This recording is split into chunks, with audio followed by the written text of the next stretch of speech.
ഇപ്പം നിങ്ങളുടെ ഭാഷയിൽ കുളിക്കരി ഒക്കെ ഉണ്ടല്ലോ. ഇതിലൊക്കെ ആളില്ലാത്ത എത്ര ഉണ്ട്? ഒരഡ്രസ്സുമില്ല. അഡ്രസ്സില്ലാത്ത ജാറങ്ങളാണ്. അതേ, കടലപ്പുറത്തുണ്ട്. കടലിലങ്ങനെ ഒഴുകി വരും. അങ്ങനെ ഒഴുകി ഒഴുകി വന്നിട്ട് ഇവിടെ ദ്വീപിൽ എത്ര ജാറങ്ങളുണ്ട്, കുളിക്കരകളുണ്ട്. ഈ കാണുന്നത് ഞാൻ ഉണ്ടാക്കിയ പുസ്തകമല്ല, ലക്ഷദ്വീപിലെ മക്ബറകൾ എന്ന് പറയുന്ന പുസ്തകമാണ്. സാമ്പിളിനായിട്ട് 1-2 ഞാൻ നിങ്ങൾക്ക് വായിച്ച് കേൾപ്പിച്ചു തരാം. അതിൽ പറയുന്ന ഒരു ജാറത്തെ കുറിച്ച് ഞാൻ പറഞ്ഞു തരാം. ഒരു ജാറത്തിൻ്റെ പേര് അടിഞ്ഞബി. ഒരു ജാറത്തിൻ്റെ പേരാണ് അടിഞ്ഞബി. എന്താ ഈ അടിഞ്ഞബീന് ദ്വീപർക്ക് മനസ്സിലാവും. ചിലപ്പോൾ നാട്ടുകാർക്ക് ചിലപ്പോൾ ഞങ്ങൾക്ക് കരയുന്ന ഒന്നൊരു കേൾപ്പോൾ അടിഞ്ഞത്, അടിഞ്ഞ ബീവിന്ന്. അപ്പം ഞാൻ വായിച്ചു തരാം. അപ്പോൾ സംഗതി ശരിക്കും മനസ്സിലാവും. കിൽത്താൻ ദ്വീപിൻ്റെ ഇവിടെ നിന്നുകൊണ്ടാണല്ലോ ഞാൻ സംസാരിക്കുന്നത്, നാട്ടുകാർക്ക് വ്യക്തമായിട്ടറിയാമല്ലോ. കിൽത്താൻ ദ്വീപിൻ്റെ ഏറ്റവും വടക്കേ അറ്റത്ത് സ്ഥിതി ചെയ്യുന്ന മഖ്ബറ, നൂറ്റാണ്ടുകൾക്ക് മുമ്പ് കടലിൽ വലവീശാൻ പോയ 2 മുക്കുവന്മാർക്ക് കടലിൽ ഒഴുകി നടക്കുന്ന ഒരു സ്ത്രീയുടെ മയ്യത്ത് കിട്ടി.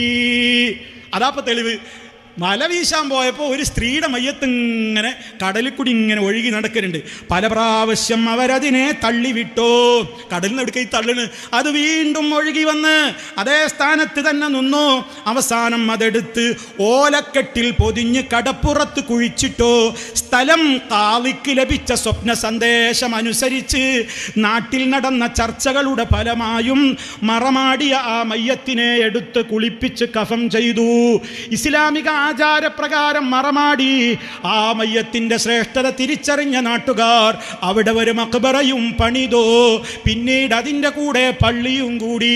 മയ്യത്ത് ഒഴുകി വന്ന സ്ഥലത്ത് വിദേശീയവും തദ്ദേശീയവുമായ 3 കപ്പലുകൾ അപകടത്തിൽപ്പെട്ടു. അതാണ് അടിഞ്ഞബി. കടലിൽ നിന്ന് അടിഞ്ഞൊരു ബി. ആരാ? അത് നാട്ടിലുണ്ടായി. ഉരുമ്പേരറിയില്ല, ശുഹറത്തൊട്ടും കുറവില്ല എന്ന് പറഞ്ഞുകൊണ്ട് മുനമ്പത്തൊരു ബീവി കടലിഞ്ഞടിഞ്ഞിരുന്നു.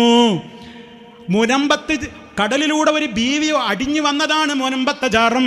പൊന്നാനിക്കടുത്ത് വെളിയങ്കോടിനടുത്ത് പുതുപൊന്നാനിയിൽ അവിടെയുണ്ട് ഒരു മുനമ്പത്ത് ബീയുടെ ജാറം. അത് എവിടെ നിന്നുണ്ടായതാ? ഇതന്നെ. ഊരും പേരറിയോ? ഊരും പേരൊന്നും അറിയില്ല. പിന്നെന്താ കടലിൽ നിന്ന് ഇങ്ങനെ കിട്ടി?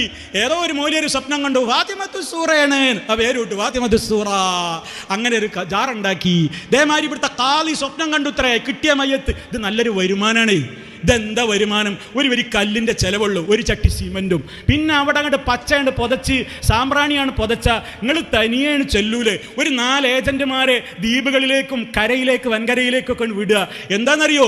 അടിഞ്ഞബി വന്നിട്ടുണ്ട്. കാണാത്ത ചെയിന് കിട്ടി, മാപ്പിളല്ലാത്ത പെണ്ണിനെ മാപ്പിളിനെ കിട്ടി, ആൺകുട്ടികളില്ലാത്തവർക്ക് ആൺകുട്ടിനെ കിട്ടി, മക്കൾ തീരല്ലാത്തവർക്ക് മക്കളെ കൊടുത്തു. എല്ലാം കിട്ടിക്കണോ? എല്ലാവരും വരുമോ? ദാ ഇന്ന കാളി, ഇന്ന നായിബ് കാളി കൂട്ട സിയാറത്തിന് നേതൃത്വം നൽകുന്നു. ഉറൂസുണ്ട്, ആണ്ട് നേർച്ചുണ്ട്, ആട്ടിനെ തന്നോളിയും, പോത്തിനെ തന്നോളിയും, കോയിനെ തന്നോളിയും. അങ്ങനെ അങ്ങനെ അങ്ങനെ ഇതൊരു വലിയ ബിസിനസ് അല്ലേ? ഒരു മുതൽ മുടക്കില്ലല്ലോ. ഇങ്ങനെ ഈ രൂപത്തിൽ ആ ജാറങ്ങൾ ഉണ്ടായത്. ഇത് ഞാൻ കൊണ്ടുവന്ന ബുക്കൊന്നുമല്ല, ദ്വീപിന്ന് എനിക്ക് കിട്ടിയ ബുക്കാണ്. നിങ്ങൾ നിഷേധിക്കണം, നിങ്ങൾ നിഷേധിച്ചോ. ഇനി ഒന്ന് മാത്രമാണോ അങ്ങനെ കടലിൽ നിന്ന് അടിഞ്ഞു വന്ന ശവങ്ങൾ ഇവിടെ ജാറങ്ങളാക്കി ഇനി കുളിക്കരാക്കിയിട്ട് പണിതിട്ടുള്ളത്? അടുത്തത് കേട്ടോ. അടുത്തത് പരപ്പാടി മക്കാമ്. പരപ്പാടിക്കകത്തെ ഖബർ. എന്താ പ്രശ്നം? അത് കിൽത്താങ്കാർക്ക് തരൂല. അതിൻ്റെ അവകാശം വേറൊരു സ്ഥലത്ത് കാണും. ചെത്തലത്ത് ദ്വീപിലെ ഷെയ്ഖ് പള്ളിയുടെ സമീപം വടക്കുഭാഗത്തായി സ്ഥിതി ചെയ്യുന്ന മഖ്ബറ പരപ്പാടി എന്ന പേരിലാണ് അറിയപ്പെടുന്നത്. ഇനി കേട്ടോ, കടലിൽ നിന്നും അടിഞ്ഞു കിട്ടിയ ഒരു ശരീരാവശിഷ്ടമാണ് ഇവിടെ മറമാടിയിരിക്കുന്നത്. ഫുൾ ശരീരമല്ല, ഒരവശിഷ്ടം കിട്ടി. ഇപ്പം ചിലയിടത്ത് ഇവിടെ കൈയുണ്ടാവും, കാലുണ്ടാവും, കൈ ജാറും, കാല് ജാറും, മൂക്ക് ജാറും, ഇങ്ങനെയൊക്കെ ഓരോരുത്തരെ എന്തോ കിട്ടിയത് അടക്കുകയാണ്. കാരണം ഞാൻ നേരത്തെ പറഞ്ഞതാണ്, നല്ല നെയ്യുള്ളതാ വീണ് കിട്ടിക്കണത്. വൻ വ്യവസായമാണ്, വമ്പിച്ച വ്യവസായമാണ്. മുസ്ലിയാക്കന്മാർക്ക് കുശാലായി പാവപ്പെട്ട ജനങ്ങളുടെ പണം പോക്കറ്റടിക്കും. ഈമാൻ അതിനേക്കാൾ ആദ്യം പോക്കറ്റടിച്ചിട്ടേ ആ പണിക്ക് നടക്കുള്ളൂ. ആലോചിച്ച് നോക്കൂ സഹോദരങ്ങളെ. അപ്പോൾ കടലിൽ നിന്ന് ഒഴുകി വന്ന ജഡങ്ങൾ 2 കേട്ടില്ലേ? മുഴുവൻ വായിക്കാൻ എനിക്ക് സമയപരിമിതിയുണ്ട്. ഇനി അടുത്തത് വേറൊന്ന് കേട്ടോളിൻ. ഈ പുസ്തകത്തിൽ തന്നെ 38-ാമത്തെ പേജിൽ നമുക്ക് കാണാൻ സാധിക്കും. അതേതാ?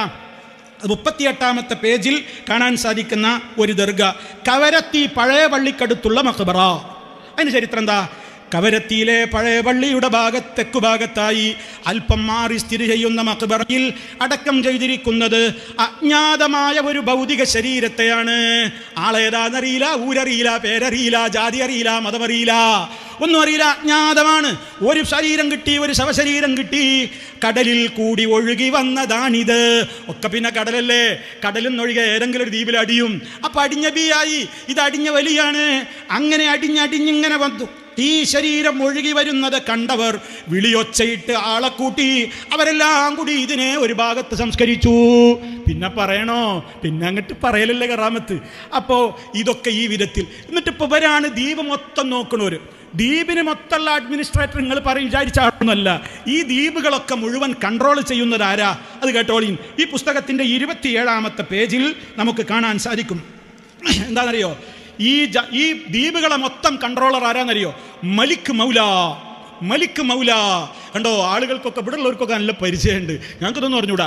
ഇയാളാണ് ഇവിടുത്തെ കൺട്രോളർ എന്ന് കേട്ടോളൂ. ദ്വീപിന്റെ കാവൽക്കാരൻ എന്നർത്ഥം വരുന്ന മലിക് മൗല ദർഗ ബിത്ര ദ്വീപിന്റെ വടക്കുഭാഗത്താണ്. നൂറ്റാണ്ടുകൾക്ക് മുമ്പ് കടലിൽ ഒഴുകി നടന്ന ഒരു മയ്യത്ത് അഗത്തിയിൽ നിന്നും കരയിലേക്ക് യാത്ര ചെയ്ത ഓടത്തിന് തടസ്സം സൃഷ്ടിച്ചോ.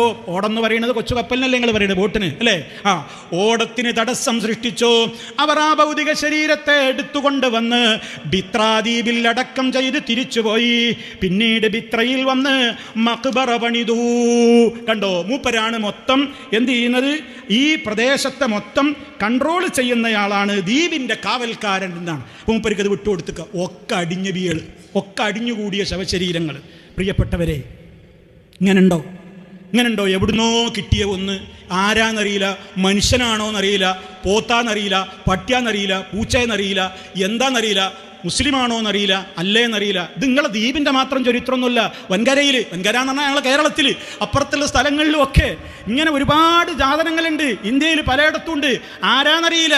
വെറും കെട്ടിപ്പൊക്കിയ മൺകൂനകൾ, അതിൻ്റെ അകത്ത് ആരുമില്ല. ചിലയിടത്ത് കഴുത, ചിലയിടത്ത് പൂച്ച, ചിലയിടത്ത് വട്ടി, ചിലയിടത്ത് കോഴിചാറം, പ്രാവുചാറം, പലതും ഉണ്ട്. ഇതൊക്കെ ഇതിൻ്റെയൊക്കെ പിന്നാലെ ആളുകൾ ഇങ്ങനെ ചെന്ന് വിളക്ക് കൊളുത്തി ഇവളെ കാര്യം പറഞ്ഞു, കുട്ടിനെ തന്നെ അത് തന്നെ കരയുന്നു.